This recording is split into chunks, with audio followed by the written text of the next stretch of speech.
once again joining the Sean Inspires podcast. I am Sean Allen, the podcast host, life coach, and relationship coach based here in Atlanta, Georgia. I am excited because today, guys, we have someone special. She is phenomenal. She is the one and only Dr. Lakeysha Key Hallmon here in Atlanta, Georgia. So, Dr. Key, I'm going to let the audience listen to a little bit about you, and then I'll turn it over to you to introduce yourself in your own special way. Dr. Lakeysha Key Holman is a mission forward visionary, author, and social entrepreneur. Since founding the Village Market in 2016, Dr. Holman has served over 1,440 businesses and facilitated 8.8 million in sales to enterprises and 800,000 in grants. She is also the founder and CEO of Our Village United and The Village Retail. Dr. Holman is the author of No One is Self-Made, Build Your Village to Flourish in Business and Life. In this transformative book, she dismantles the myth of individualism, showing how collaboration and community can establish economic prosperity. Several esteemed brands have featured Dr. Holman, including Forbes, Essence, Black Enterprise, Google, CNN, HLN, Good Morning America, The Today Show, Aspen Global Inclusive Growth Forum, Bloomberg, and the National Urban League and Hope Global Forum. She is also an Invest Atlanta board member and serves on the board of trustees for Toluga College. Dr. Key, this is an impressive bio, but I would like for you to introduce yourself to the listening audience today. Absolutely. First, Sean, I want to tell you thank you for having me on in your space today. And I'm very grateful to be here. Happy to be introduced to your audience as well. And so, Sean, all those wonderful things that you shared in my bio, I'm very grateful to live a life of profound purpose. And what's not there, and what's on those pages, and what can be researched via Google about me is that I'm a proud auntie of three nephews. I'm a sister. I'm a granddaughter. I'm a daughter. I'm a proud native of a small town with the big city of Batesville, Mississippi. I'm a proud HBCU graduate where I serve on the board of Toluga College in Jackson, Mississippi. First generation in so many ways, but I come from a lineage of hardworking, faithful people who also represent a great level of integrity. And so my foundation, my roots have really assisted me into evolving to the woman that I am today. And in closing for the bio, other things that I would add, I'm a nature lover. I'm always on hikes. I go on walks. I ride my bike. Being mentally, spiritually, and emotionally well means a great deal to me. So I ground my life in healthy modalities. I keep good people close to me. I nurture my mind, body, and spirit with good and nourishing things. And all of that has assisted me in the work that I do. Absolutely phenomenal. And I don't want to waste any more time. Thank you for sharing all of the additional things that your bio did not state about you. But I'm sure the listening audience, I want to talk a little bit about your book, No One is Self-Made. And I give all applause to my media person who saw you on Good Morning America and pinged me right away. It was like, you have to get Dr. Key on your show. Your mission aligns, your spirit aligns. So here we are. Let's talk about one, you being the author. This is your first publication, and what was that like for you stepping into this role and taking on the mind shape of an author? What did that look like for you? Yes, and great question. What I would say, Sean, is that writing this book is such a full circle moment and a manifestation of my little girl dreams. As I shared, I grew up in a small town of Batesville, Mississippi. I grew up very rurally, so out in the country, as we would say, in our community. And so there wasn't a lot to see. And so because of that, I immersed myself in imagination. I also immersed myself in books. I've been an avid reader since I was a little girl, and I've always just I've been so dedicated to learning, and still now I'm dedicated to learning. But books expanded my worldview on this little small gravel road that I grew up on, and I had aspirations as a little girl to one day write. Now, what I didn't know is that I would write in a nonfiction space. I had no idea that my first book would be about community building, different collective wealth building models for the Black community, historic things uh, regarding our community. I thought that I would be writing in a fiction space. But that is what tells you that you have a plan and then your life takes on another. And so the writing process for me was strenuous. It took a great deal of discipline to find my cadence and rhythm because I'm an entrepreneur. I have a couple businesses, and because of that, I had to find my window of inspiration and really my channel to hear directly from God, so I can be a conduit and really write the best offering of where I am in the evolution of my life right now. And so for over 2.5 years, I wrote. I found my cadence, my rhythm, my research, and I just really wanted to lock in on what was true for me. But writing this book, signing a book deal with HarperCollins with the Day Street imprint is a little girl's dream manifestation on steroids. And so I find it a privilege to be able to add to the literature of the greatness of our community and the resilience of our ancestors. So it's a privilege of mine. It has not been the easiest journey of writing a book, then getting out in the world, selling the book, promoting the book. But I've met so many incredible people along the way, and because of writing this book, even lands me with being in conversation with you today. And so, what I would tell entrepreneurs that we have many things that we may do in life, but we don't know exactly where those things are going to lead us. And this book has led me to getting to know even more great people who are aligned in values and mission. I love that you plugged in and you said that you allowed yourself to be open to the divine portal of God to receive the Yes. message. Because as I was reading this, this is golden in the business world, what you have been gifted and anointed to pen. And I say that because being a reader myself and an author, sometimes a book can just be a book and become a part of a collection. However, what I strongly believe is that you have given many of us that look like us a teaching tool that can not just, as you talk about generational wealth, and we'll plug into that shortly, but this in itself in the volume of a book is creating generational wealth. So thank you for being open to that portal. What did you learn about yourself in this writing creative project of yours? What did you one lesson you learned about yourself? You know what was revealed to me in this writing process is there are things as an entrepreneur, and Sean, I'm sure you have the story, and the listeners do as well. There are certain things that we've experienced in life while we were in the moment of it. It felt like complete failure, disappointment, a letdown of ambitions. But being able to write about some of those stories, especially in chapter 5, being out of those moments and being able to reflect on those moments, I see how critical those experiences were for me. And so this book was also restorative to my spirit. It was therapeutic in so many ways. It was freeing in so many ways to put some thoughts to pages and also to close chapters on some things that I was holding deeply inside of me.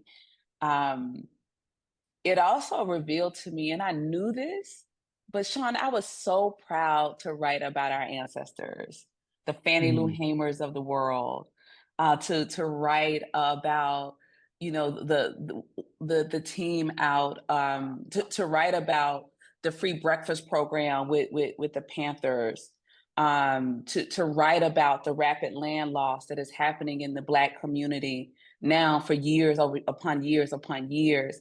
I was very grateful to be able to write about these things.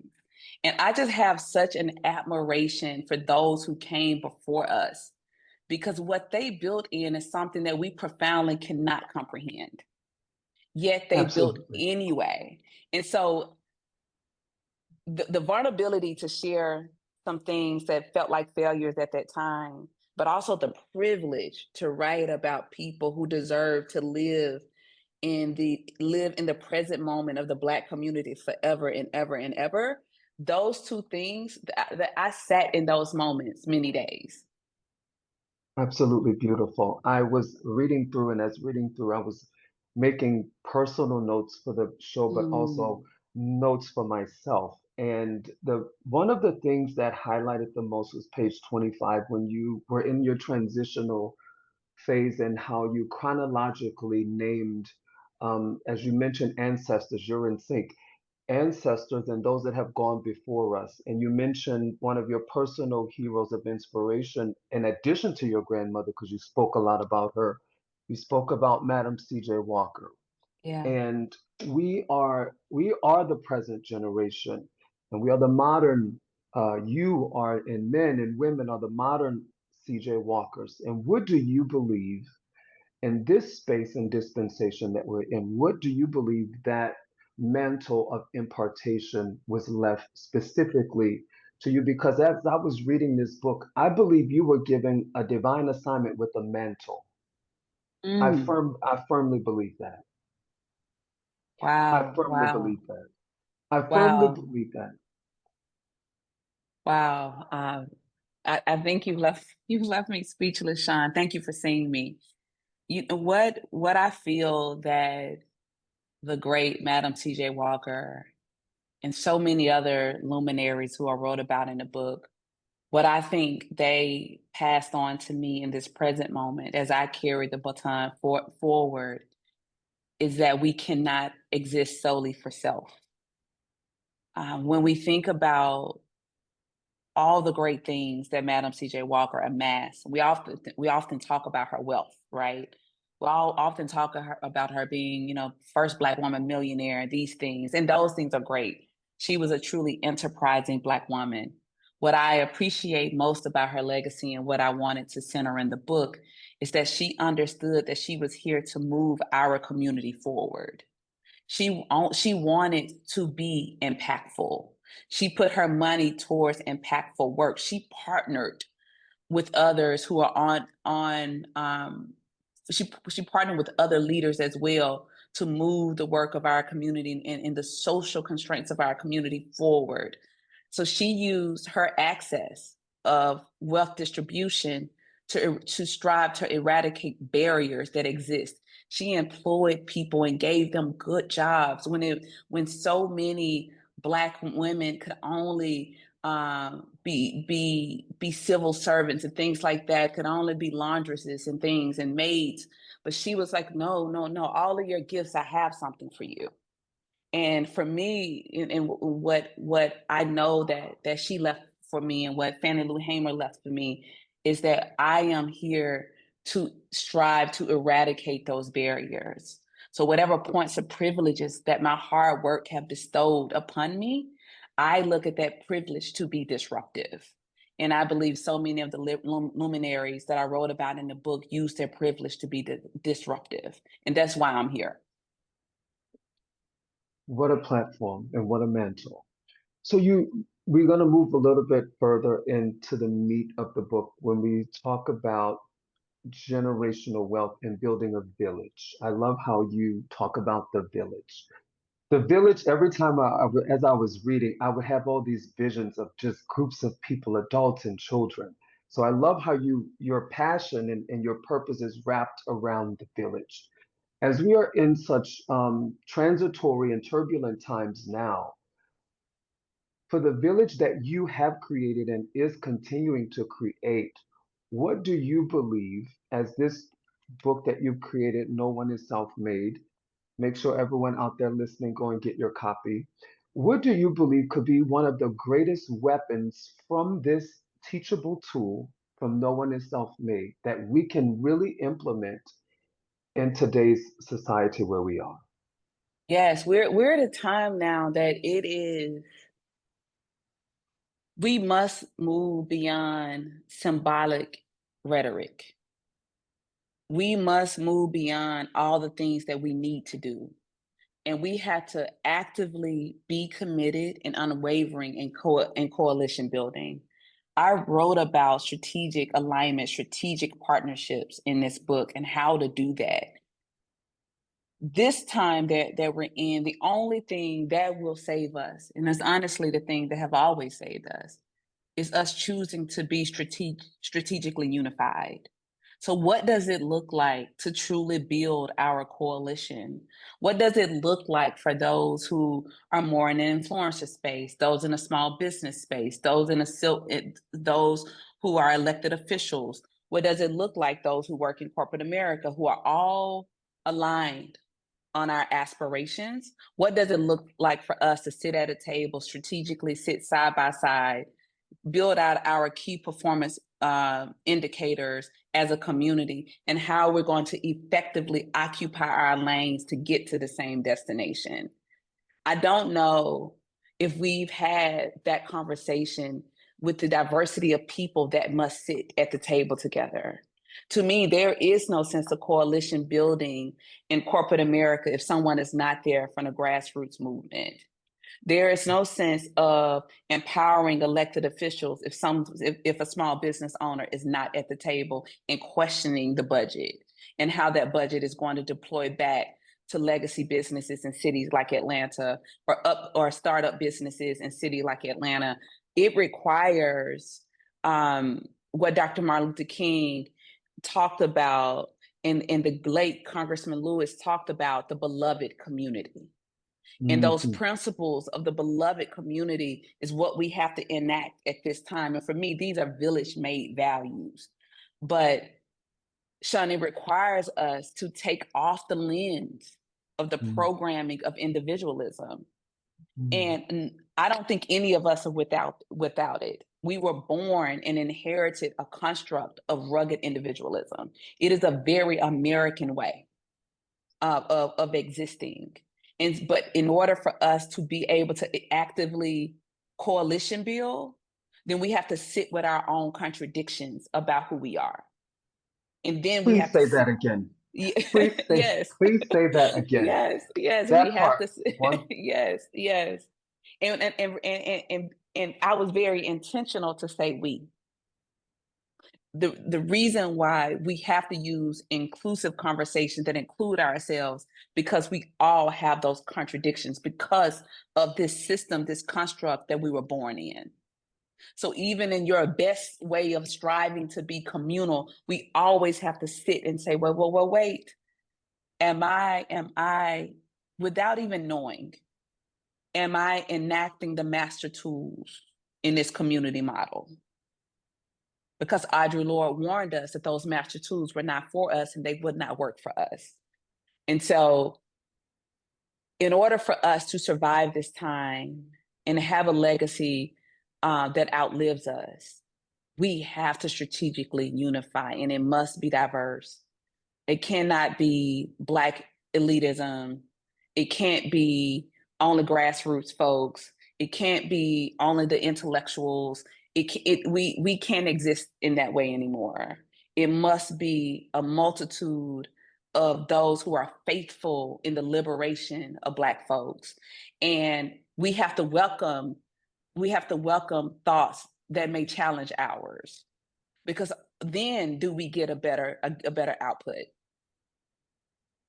Absolutely. In the vein of collective expansion that you talk about, the collective, the village, the community, I agree that it is imperative that we, as you use the word we, there's a lot of soul work that we have to do. Yes. And in that soul work, you go really deep into, there's a chapter on self-care. And I also want to talk just for a few minutes about self-care and the importance for business owners and entrepreneurs.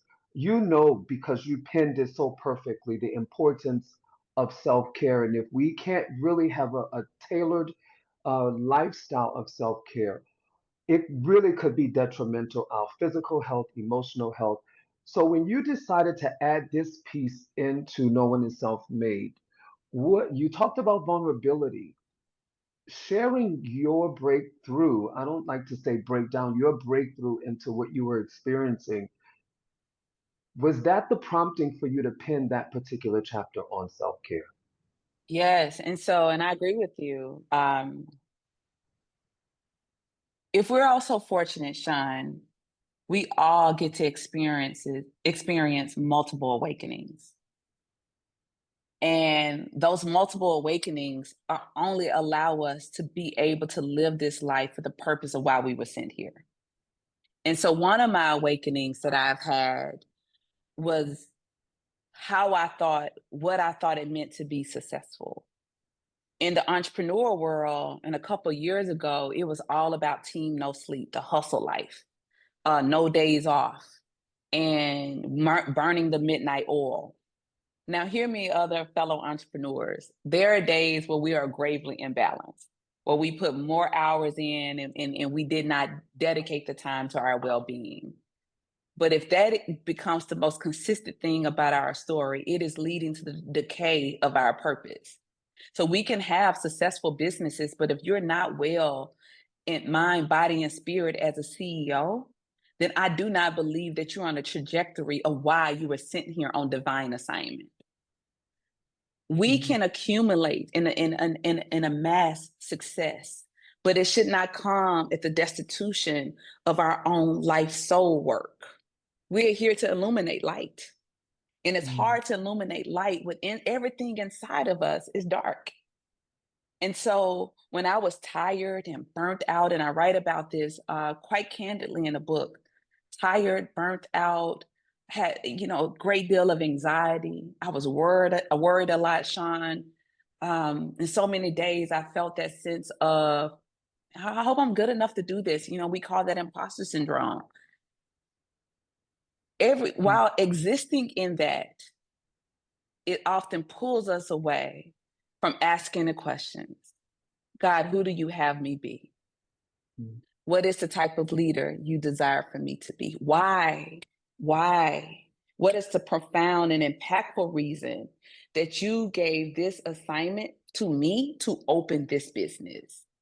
Because I think only when we're in well and still and silent, when we're drinking our water, when we're immersing ourselves in nature, when we're in a meditative state, when we're in a prayer state, when we're around people who feel like love, I think then can we be open to hearing.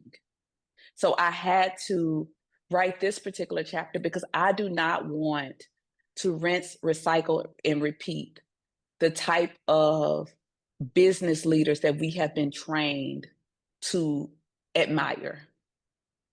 Because if those people are on the mantle of what it deems to be successful in their life, nothing has matriculated back to the community, or if they have not told us about prioritizing our well-being, to have a sense of that all that is attached to me is a part of a greater divine purpose to set some people free, I don't know if those are the people which we should be following.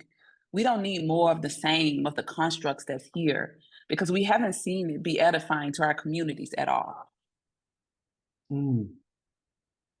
Well, guys, you've heard from the author herself. It felt like a mom whipping the child into submission. Make sure that you implement the beauty of self-care into your life. It is imperative.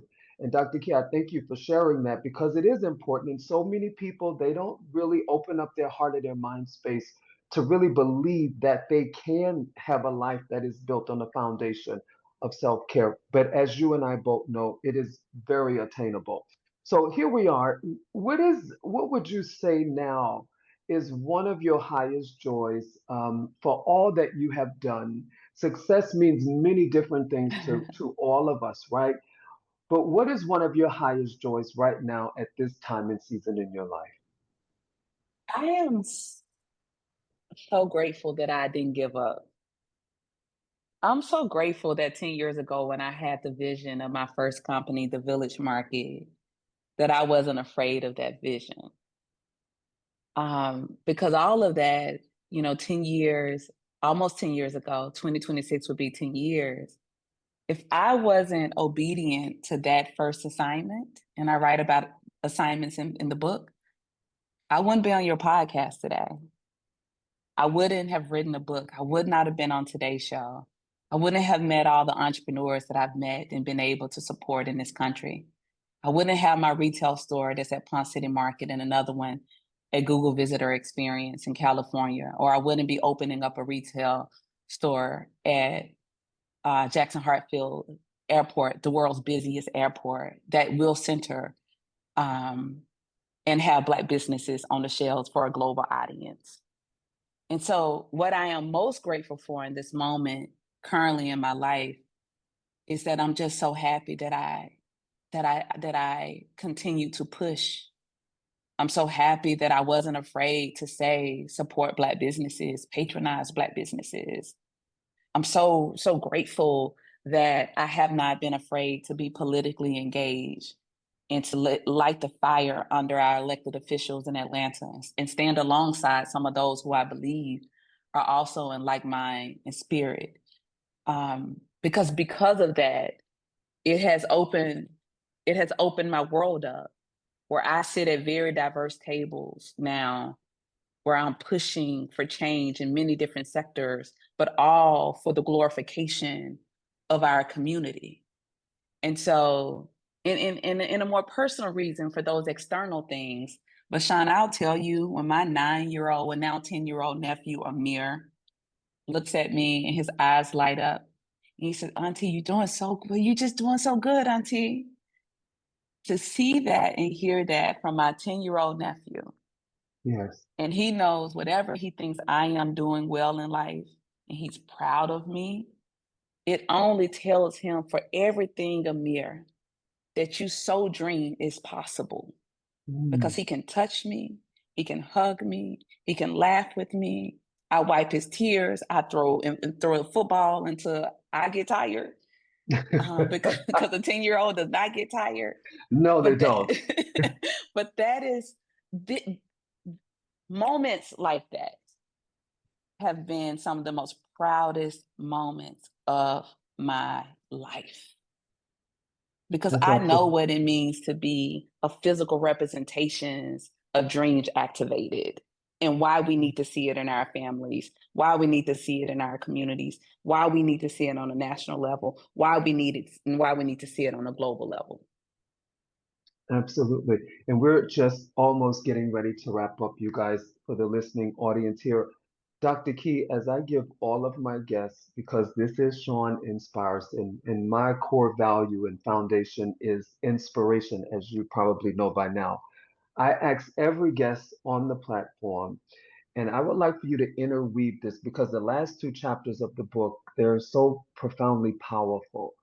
You talk about support it, and it is a verb in action. And then in generational wealth, you talk about wealth begetting wealth. So if you could, in your own gifted, unique way, interweave those two as a word of inspiration for the listening audience, just as we prepare to wrap today's conversation. Yes. Can you ask me that question one more time? I want to make sure So no, I you're land good. it. No, you're good. You're good. So the last two chapters of your book talks about support and it being a Yes. verb. And then the previous chapter, is generational wealth and it talks about wealth begetting wealth, right? If you could, at the end of, as we're closing out now, interweave a word of inspiration for the listening audience, for those that are new entrepreneurs, in the thick of it, entrepreneurs, or not even know where they need to go next as an entrepreneur, what word of inspiration, interweaving those two last chapters, what would you say to them? All fellow entrepreneurs, those who are new on the journey, first, let me tell you, welcome. If you do this well, it would change your life. Those who've been in it in a long time, those who are still surprised 15, 20, 30 years over that you are still open, I want to thank you first for your diligence and your persistence. And I would challenge those who are in the beginning stages and those who may be thinking about who they're going to pass the business on to in their family. I want to tell you, do not be afraid to build differently. That just because you haven't seen it done the way that you're doing it does not make it wrong. And it does not make it scalable, less scalable. So please build diligently, build persistently, be dedicated to learning, Do not be afraid of strategic partnerships. Do not be afraid to pivot. Pivoting has only made me better. Do not be afraid to be politically engaged. Get to know your city council members. We are fortunate to make cities better because we decided to open in them. We are among the fabric of the goodness of these cities across America, and in particular in Atlanta. And if you know that you are part of the goodness of the fabric, use that privilege to make sure that goodness also flows to another business. And and fight for the preservation of our businesses. And lastly, take care of your mind, body, and spirit. We're not here to just exist, to create money, to create wealth. We're here to be souls that push our community forward. We're here to be light carriers and workers and doers. We're also here that when we hire people, that we treat them with dignity, that they feel that they're a part of a mission. Dignity. Dignity is something that we cannot lose for those who join us and those who we employ on the mission. And as you strive to build wealth that lasts for generations, I also challenge you to think about what does that collective wealth look like. And for entrepreneurs, as you strive for people to support you, support is a verb, then I always come back to you. How supportive are you? Because it is a dual responsibility that when we receive and we're in a place to give, that we give bountifully, that we give with a happy heart of giving, and that we truly leave breadcrumbs so another person can follow. Well said. Very well said. And with that being said, could you please share with the listening audience how they may find you, partner with you, shop with you, become a part of the collective village? Yes, yes. So first, Sean, thank you again for this great opportunity. One of the ways that you all can support me, y'all go get this book. No One is Self-Made. Is we're all from. It's in all the major retailers. Selfishly, I want you to go to your local bookstore first. And if it's not at your local bookstore, I want you to go to bookshop.org because that's still supporting more local bookstores. And also you can look at your national retailers, but it would mean a great deal if you went that way first. And let me know what you think about the book. Now, if you're an entrepreneur and you're searching for your community where you need some technical assistance, resources, you just need to be around other people who look like you and people who are striving to help you, check out my nonprofit, ourvillageunited.org.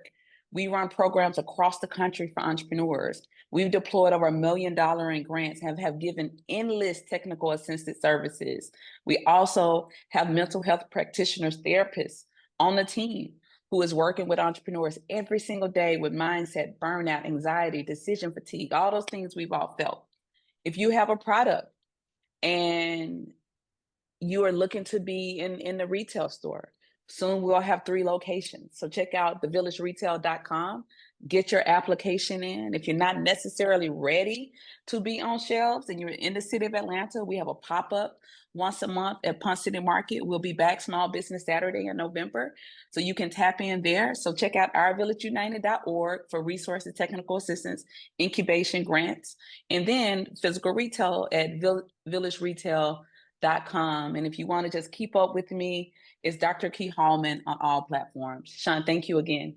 You're welcome very much for joining us, and so blessed to have you share with the Sean Inspires platform here today, Dr. Key. As the cover opens to a new chapter in your life, write the pages as you have written these very Mm. well, divinely inspired, so that you can light up the generation that is before you. And so, in closing, guys, as I always say, stay strong and stay inspired. Until next time, bye now.